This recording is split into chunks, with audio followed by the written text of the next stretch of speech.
Most people think you need thousands of chickens to make real money in poultry. That's what stops a lot of people from even starting. They look at big farms and assume that's the only way to be profitable. But the truth is very different. You can build a solid, profitable poultry business with just 100 layers if you approach it with the right plan and mindset. The problem is not the number of birds. The problem is how the farm is managed. What usually happens is this: someone gets excited, buys chickens quickly, sets up something small without proper planning, and expects money to start coming in immediately. But after a few months, they realize the feed costs are high, egg production is inconsistent, and there's no clear market. That's when losses begin. It's because there was no structure behind it.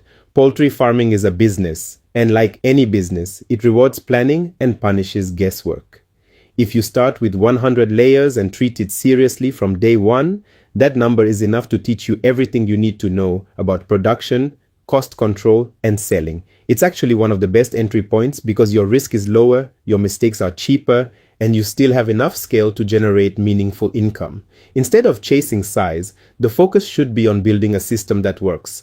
Once the system works at 100 birds, scaling becomes much easier and more predictable. So in this video, I'm going to walk you through this like a real business. By the end, you should clearly understand how a 100-layer farm is set up, how it produces, where the money comes from, where it can be lost, and how to grow it step by step without guessing. Once you understand that structure, you'll realize that starting small is not a disadvantage. It's actually an advantage if you use it properly. Now let's move into the actual setup. With 100 layers, you don't need anything complicated, but you do need to get the basics right because small mistakes here will affect your production later. The first thing is housing. For 100 layers, about 20 square meters is enough if you're using a deep litter system. What matters most is not how expensive the structure looks, but how well it functions. Your house must allow good airflow, protect birds from rain and direct sun, and keep out predators like dogs, rats, and snakes. If ventilation is poor, birds get stressed, diseases increase, and egg production drops. That's why a simple structure with proper spacing and airflow is better than a closed, expensive one. Inside the house, you need to organize your equipment properly. With 100 birds, 4 feeders and 2 drinkers can work if they are well spaced so birds don't compete too much. You'll also need about 25 nesting boxes because layers need a comfortable, quiet place to lay eggs.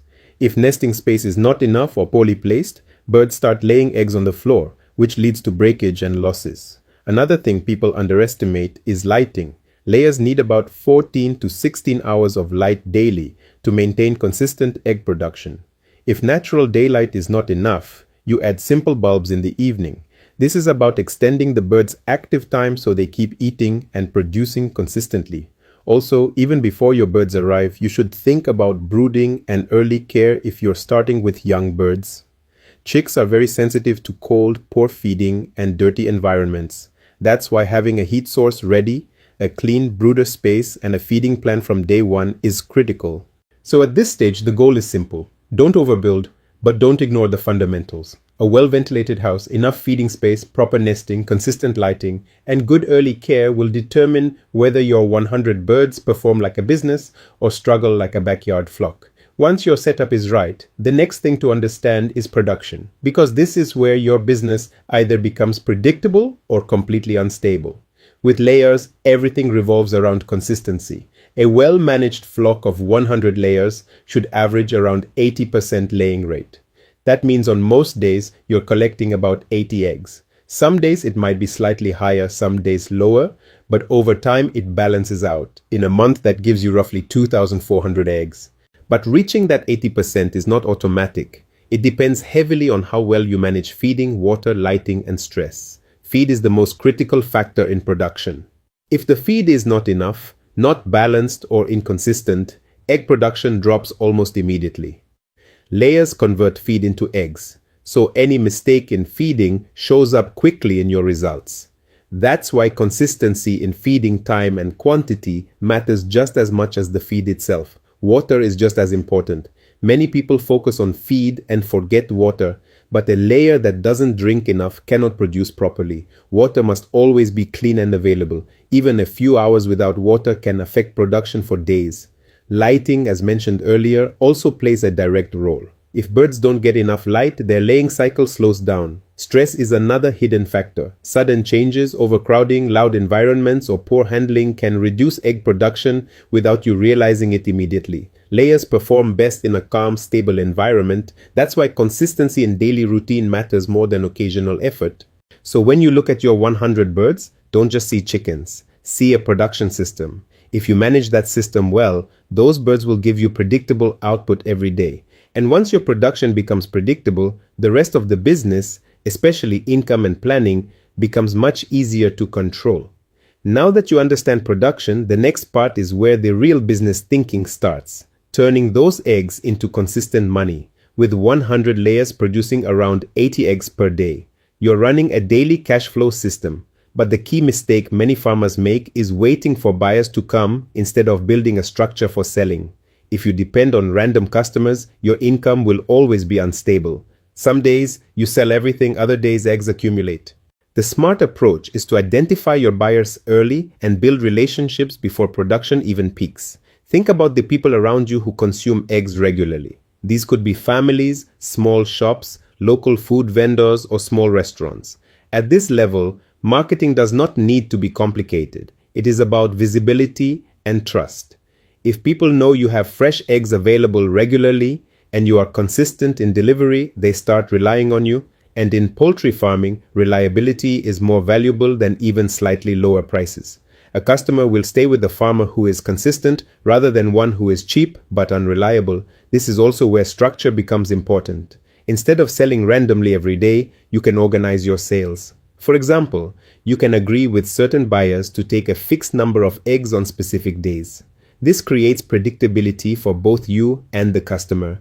You already know where a portion of your eggs is going before they are even collected. That reduces pressure and waste. Now, let's talk about something that quietly decides whether your poultry farm survives or collapses: costs and control. This is where many people start making money on paper but losing it in reality.